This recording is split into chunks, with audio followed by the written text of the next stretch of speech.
തിരൂർ മാർക്കറ്റിലേക്കുള്ള ഇന്നത്തെ ഒരു ഷോപ്പാണ് നമ്മൾ കാണാൻ പോകുന്നത്. അപ്പോൾ ഇതിനെങ്ങനെ റേറ്റ്?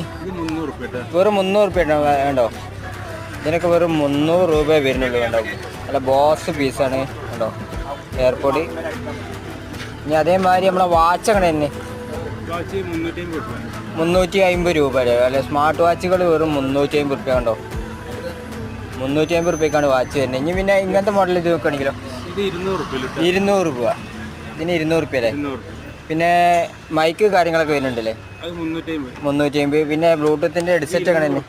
ഇതിനാണ് തന്നെ 200. പിന്നെ ഇതിനാണ് തന്നെ 200 രൂപ. പിന്നെ അതേമാതിരി ഇതൊക്കെയാണ് വരുന്നത് ഹെഡ്സെറ്റ് കാര്യങ്ങൾ. ഹെഡ്സെറ്റിനൊക്കെ 50 രൂപ അല്ലേ. പിന്നെ ഡ്രിമ്മറൊക്കെയാണ് വരുന്നത് 200 രൂപ. പിന്നെ ടോർച്ച് 200.